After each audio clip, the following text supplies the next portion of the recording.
Քննարկում ենք հարց համար 24-ը ջերմատնային տնտեսությունների զարգացման աջակցության ծրագրում փոփոխություններ կատարելու մասին հարցը։ Զեկուցող էկոնոմիկայի նախարար Գևորգ Պապոյան։ Համեցեք, պարոն Պապոյան։ Շնորհակալություն, մեծարգո վարչապետ, հարգելի գործընկերներ։ Հայաստանի Հանրապետությունում ջերմատնային տնտեսությունների զարգացման աջակցության ծրագրի շրջանակում կնքվել է նախորդիվ 20 պայմանագիր 88.3 հեկտար տարածքով ջերմատնային տնտեսություններ հիմնելու նպատակով։ Դրանցից արդեն իսկ կառուցված է 23.5 հեկտար ջերմատուն, որից միայն 2025 թվականին 18.4 հեկտարը։ Միայն 2025 թվականին նաև մեկնարկել է եւ կառուցման փուլում է գտնվում եւս 64.8 հեկտար ջերմատուն եւ մեր գնահատականներով սրանց մեծ մասը, եթե ոչ ամբողջը, այս տարվա ընթացքում կշահագործվեն։ Ծրագրի շրջանակում տրամադրում ենք մինչև 15 միլիարդ դրամի վարկեր 1 հեկտար եւ ավել մակերեսով առաջադիմական տեխնոլոգիաներով հագեցած ջերմատներ կառուցելու համար։ Վարկը տրամադրվում է մինչև 8 տարի ժամկետով, մայր գումարի եւ տոկոսադրույքի համար արտոնյալ ժամկետը մինչև 12 ամիս է։ Հաշվի առնելով այն հանգամանքը, որ գերակատարվել է ծրագրով նշված արդյունքային ցուցանիշները, մասնավորապես 35 հեկտար ամբողջ ծրագրի շրջանակի համար, 2025 թվականի հոկտեմբերին ծրագրում կատարել ենք որոշակի փոփոխություններ եւ նոր ծրագրով առաջարկում ենք հետեւյալ վարկային տոկոսադրույքները։ Մինչև 3 միլիարդ դրամի վարկը սուբսիդավորվում է 8%-ային կետով ստանդարտ պայմանագրերի դեպքում, 3 միլիարդից ավել մինչև 9 միլիարդ վարկի դեպքում 7%-ային կետով, այսինքն օրինակ վերցրեց 9 միլիարդ, առաջին 3 միլիարդը սուբսիդավորվում է 8%-ային կետով, երկրորդ ուրեմն 6 միլիարդը, մնացած 6 միլիարդը սուբսիդավորվում է 7%-ային կետով։ Եվ 9 միլիարդ դրամից ավել հատվածը մինչև 15 միլիարդ դրամ 6%-ային կետով։ Նախագծի մշակումն ու ընդունումը պայմանավորված է ջերմատնային տնտեսությունների զարգացման աջակցության ծրագրի շրջանակում նաև երիտասարդ տնտեսվարողներին եւ 63 տարեկան լրացած անձանց ներգրավվածությունը խրախուսելով։ Այս պարագայում մենք առաջարկում ենք տոկոսային կետերը մեկական տոկոսային կետով ավելացնենք։ Օրինակ, եթե մարդը 64-65 տարեկան է եւ ուզում է ջերմատնային տնտեսություն ունենալ, ինքը 9% կետով ենք իր վարկը սուբսիդավորում եւ նաեւ եթե հաշվի առնենք, որ վերջին ժամանակներում մենք տեսնում ենք ընդհանուր առմամբ տոկոսադրույքների նվազման միտում, ապա հաճախ սա բավականին մեծ եւ ասում եմ, որ կառավարությունը տոկոսադրույքների շատ մեծ մասը իրականում փոխհատուցում է։ Նույնը 3 միլիարդից մինչև 9 միլիարդ դրամի դեպքում 8%-ային կետն ենք փոխհատուցելու եւ 9 միլիարդից ավել հատվածի համար մինչև 15 միլիարդը 7%-ային կետ։ Սա է այս առումով կառավարության ծրագրում նախանշված բոլոր ցուցանիշները, պարոն վարչապետ, կարող ենք վստահաբար ասել գերակատարված են, բայց շարունակելու ենք ծրագիրը, որպեսզի ավելի լավ արդյունքներ ունենանք։ Մի րոպե, պարոն Պապոյան, այս ծրագիրը ինչքան ժամանակ է գործում։ Այդ ծրագիրը փաստացի ծրագիրը հետեւյալի մասին է, որ ջերմոցային տնտեսություն հիմնելու դեպքում մենք ինչ ենք անում։ Տոկոսը, վարկի տոկոսը սուբսիդավորում ենք։ Դարձնում ենք ինչքան 0, թե մի քիչ ավել։ Մենք սուբսիդավորում ենք, պարոն վարչապետ, ստանդարտ դեպքում, ոչ մինչև 35 տարեկան երիտասարդի կամ 63։ Ստանդարտ դեպքը ո՞րն է։ Երբ որ օրինակ 40 տարեկան է մարդը, եւ այդ դեպքում մենք սուբսիդավորում ենք, եթե մինչև 3 միլիարդ դրամ է վարկը, 9%-ային կետով, օրինակ ինքը վերցնում է 13%-ով վարկ, 9 պետությունն է վճարում, ինքը մնացած 4-ը, բայց առաջին 1 տարին, այսպես ասած, այդ grace period-ն է, արտոնյալ ժամկետն է, երբ որ ինքը տոկոսադրույք չի վճարում, այսինքն առաջին 1 տարվա ընթացքում ըստ էության իր համար։ Հիմա այս ծրագիրը ինչքան է գործում, ինչքան։ Այս ծրագիրը սկսվել է 23 թվականի երկրորդ կեսին, 23 թվականի։ Այս ծրագրով քանի հեկտար ջերմոցա կառուցվել, գիտեք։ 23 թվականին արդյունքներ չեն եղել, 24 թվականին կառուցվել է մոտ 6 հեկտար, 25 թվականին 18.4 հեկտար եւ ուրեմն 26-ին պլանավորում ենք ընթացքի մեջ է եւ 99% այս արդյունքն այնելու 64.8 հեկտար։ Հիմա մենք ծրագրի մեջ ինչ ենք փոխում։ Ծրագրի մեջ որ 2%-ային կետով նվազեցրել, այսինքն մենք եթե նայենք մեր արդյունքային ցուցանիշը, քանի որ ապահովված է, կարող ենք ասել, որ ծրագիրը արդեն իսկ համարենք ավարտված, բայց շարունակում ենք նախ ծրագիրը եւ ուղղակի մի փոքր տոկոսային կետերը նվազեցնում ենք։ Մի դեպքում 1, մի դեպքում 2%-ային։ Այսինքն ավելի ենք շահառուի համար ենք ավելի նվազեցնում ենք, թե շահառուները այն ժամանակ օրինակ 10%-ային կետով պետք է ստանային փոխհատուցում, հիմա ստանալու են 8 կամ 9%-ային կետով փոխհատուցում։ Շատ լավ։ Այդ գումարները հիմա այդ ծրագրից ով ուզի կարող է օգտվել։ Ծրագրից կարող են օգտվել բոլորը։ Այսինքն մարդը պետք է ունենա հող ակնհայտ։ Նվազագույնը 1 հեկտար։ Նվազագույնը 1 հեկտար սեփական հող պետք է ունենա։ Վարձակալած հողի վրա չենք համաձայնվի։ Սեփականություն իրավունք պետք է ունենա։ Շատ լավ։ Էլ ինչ պետք է ունենա։ Եվ եթե ինքը կարողանում է ունենալ նաև համապատասխան գրավ, որ իրեն վարկավորեն, Այսինքն ինքը բանկի հետ է պայմանավորվում, մենք տոկոսներ սուբսիդավորում։ Շատ լավ։ Պարզը հասկանալի է եւ էլի թվերը, որ ասցիք, էլի մեր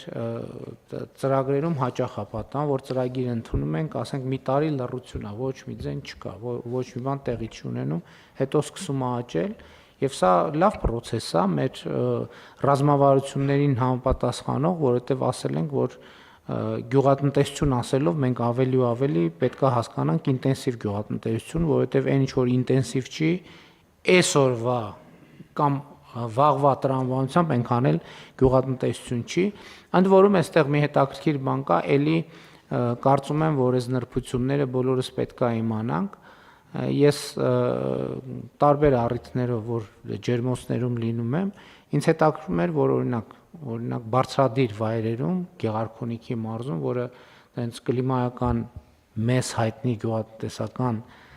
կլիմայական այդքան էլ լավ պայման չունի, ես առիթ ունեցա ջերմոցի սեփականատիրոջը ասում եմ, բա ինչի եք, բա խնդրեմ չի, որ այս ցուրտ մարզում եք վերում ջերմոցային տնտեսությունը դնեն, եւ ընդհակառակը պարզվեց, որ հենց այդ ծովի մակերևույթից որոշակի բարձրություն, որը մեր տրամաբանությամբ գյուղատնտեսության համար այդքան էլ հարմար չի, ինքը էներգախնայողության առումով ամենահարմարն է, որովհետև արևի էներգիան այդտեղ օգտագործվում է մաքսիմալ։ Եվ սա պատկերացնում եք մեր հանրապետության համար ինչ հնարավորություններ է բացում։ Այսինքն երբ որ մենք խոսում ենք, ասում ենք, հիշում եք, ես առիթ ունեցել եմ, ասել եմ օրինակ Գեղարքունիքի մարզում, նույն ժամանակ այդ խնդիրները կան, որ կառավարությանը գալիս էին ասում են կաղամբը չի վաճառվում, կաղամբի գինը արդեն դարել է 5 դրամ կամ 10 դրամ եւ այլն եւ այլն։ Մենք այն ժամանակ ասում ենք պետքա ոչ թե հենց անենք որ կիլոն 5 դրամանոց ապրանք աճի, այլ կիլոն ենթադրենք 50 դրամանոց ապրանք աճի եւ բարձր արժեք ունեցող մշակաբույսեր։ Հիմա այս տեխնոլոգիան մեզ հնարավորություն է տալիս, որ մասնավորապես մենք Գեղարքունիքի մարզում եւ էլի բարձրադիր վայրերում ունենանք այսպիսի տնտեսություններ եւ ընդ որում լավ լուրը որն է, որ իրանք ես ինչքան գոնե շփվում եմ մարդկանց հետ, իմ շփումները դա են ցույց տալիս, չնայած վիճակագրությունն էլ է ոնց որ է ցույց տալիս, այդ ընկերությունները բավականին ֆինանսապես առողջ են եւ իրենք աշխատում են եւ այո, եւ արտահանելի ճյուղ է դա ռեալ եւ այս առումով ես կարծում եմ, որ մենք պետքա մաքսիմալ հնարավորությունները ընդլայնենք, որովհետեւ լրջագույն փոփոխություններ է տեղի ունենում, մանավանդ ասում եմ, այդ բարձրադիր հատվածներում, որտեղ մեր պատկերացմամբ գյուղատնտեսական գործունեության համար այդքան էլ հարմար կլիմայական պայմաններ չեն, այս գործունեության տեսակի համար համենայն դեպս պրակտիկ ներդրողները իրանք են դա ինձ ասել եւ ես հենվում եմ նրանց ասացի վրա, որ դա ամենանպաստավոր բարձրությունն է, որտեղ այդ գործունեությամբ կարելի է զբաղվել։ Ինձ որ այս թեմայով պետք է մշտական հաղորդակցության մեջ լինել իրական հատվածի հետ եւ մաքսիմալ նպաստավոր պայմաններ ստեղծել, որպեսզի այդ տնտեսությունը զարգանա, որովհետեւ դա կարա պարզվի, որ Հայաստանի այդ թվում այտենց առաջատար տնտեսության ճյուղերից մեկն է, որը իմիջիայլոց ինքը եւ տեխնոլոգիական է եւ ավելացված արժեքի առումով ինքը այն նախկին գյուղատնտեսությունից էականորեն տարբերվում է մասնագիտական դաշտաբացում բազմաթիվ մեր մասնագետների համար եւ այլն եւ այդպես շարունակ։ Համեց Վարչապետ, այստեղ արտահանման նենց աճ են արձանագրել, որ ԵԱՏՄ որոշ երկրները մտածում էին, որ սա իրական արտահանում չի, ռեէքսպորտի կասկածներ ունեին, ընդ որում եկել են տեղում նայել, որպեսզի համոզվեն, որ այդքան տնտեսություն է ձևավորվել Հայաստանում։ Այս իմաստով ես կարծում եմ, այս ծրագիրը բոլոր մեր ֆունդամենտալ նպատակները սպասարկում, արտահանում կրթություն, որովհետև այնուամենայնիվ այս տնտեսությունը կառավարել է ենթադրում է հատուկ եւ բարձր որակի կրթություն, էներգախնայողություն, նոր տեխնոլոգիաներ։ Ես կարծում եմ մենք ամեն ինչ պիտի անենք, որպեսզի խթանենք, որովհետև սրա մուլտիպլիկատիվ էֆեկտը այս ծրագրի ես գնահատում եմ շատ բարձր։ Շնորհակալություն, պարոն վարչապետ, շարունակեմ պարոն Գրիգորյանի, նախ նաև մեկ հանգամանք էլ նշեմ, նաև աշխատատեղեր ստեղծող է, միջինում 12 անձ է աշխատում 1 հեկտար ջերմատանը եւ ըստ էության ամեն հեկտար որ ստեղծում ենք այդքան աշխատատեղ, որը նույնպես կարծում եմ կարեւոր է։ Պարոն վարչապետ, մենք նաեւ ականջալուր ենք այն դիտերային հանրահարականին, որ պետք է անդադ բարձրացնենք եւ ազգային ժողովի մեր գործընկերներից Տիկին Ծովինար Վարդանյանն հիմա նախագիծ է շրջանառել եւ մենք աջակցել ենք այդ նախագծի մշակմանը, որպեսզի այդտեղ այսպիսի համակարգեր, ընդհանրապես ինտենսիվ գյուղատնտեսություն եւ ուրեմն ջերմատների կառուցման համար այնտեղ տուրքեր կան եւ process-ներ կան հողերի կատեգորիաների, դրանք հնարավորինս ավելի նվազ լինեն, դրանք լինեն ավելի process-ները արագացված, այսինքն այստեղ այդ մասով էլ ենք աշխատում եւ վիճակագրության մասով էլ եթե թույլ կտակ մի փոքր վիճակագրություն, օրինակ վերջին 1 տարում մոտ 30% ծաղկի արտահանումն է Հայաստանից աճել, որը հիմնականում պայմանավորված է, այսինքն մեծամասամբ պայմանավորված է հենց այս համալիրների արտադրանքի թողարկմամբ եւ մենք ակնկալում ենք ել ավելի բարձր աճ, որովհետեւ մի բան է, երբ որ 18-ն է մտնում, մեկ այլ է, երբ որ 64-ն է մտնում շուկա, եւ ես հանդիպել եմ գործարարների հետ, ըստ էության ակնկալիքը այնպեսին է, որ շուկայի խնդիր չպետք է մենք ունենանք։ Պղպեղը շատ տարածված է, պղպեղի ջերմատները եւ 39 ամբողջ մի փոքր մոտ 40% մեկ տարվա ընթացքում այստեղ ենք աճ արձանագրվել։ Երրորդ ուղղությունը դա որ էլի բավականին ուրեմն տարածված է, դա կանաչեղենը է, այսպես ասած, այստեղ 10 եւ ավելի տոկոս աճ ունենք։ Ելակն է էլի որ կանաչեղենին անդրադարձակ միտեղ տենց տեսա որ ջերմոցներ են կառուցվում, ուղղակի տենց ասեք կանգնեմ խոսեմ ներդրողի հետ, վերջ խոսում ենք, ասում եմ, բայ ինչ է աճացնելու, բան սպասում եմ, որ հեսա մեկ էլ ասես դե մտածում եմ կանաչի աճացնեմ, ասի ո՞ն ջերմոցում այսքան փողը ծախսում եք, որ կանաչի աճացնենք, պարզվեց, որ կանաչի շուկան շատ բավականին հետաքրքիր եւ ընդ որում զարգացող շուկա է, հենց որ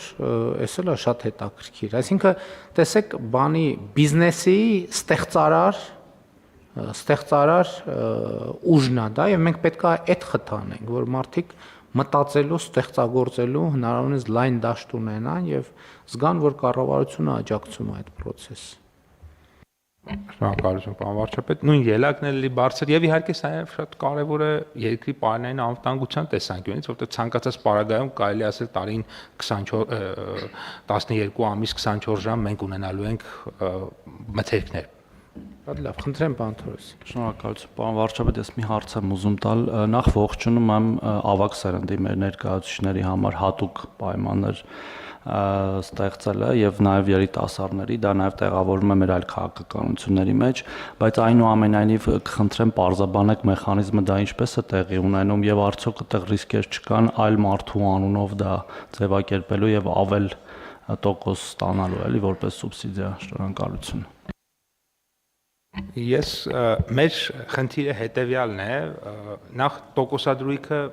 նաև այդ պատճառով է 1%-ային կետ, որպեսզի այդպիսի հնարավորությունները մնավորինս քիչ մոտիվացիա այդ մասով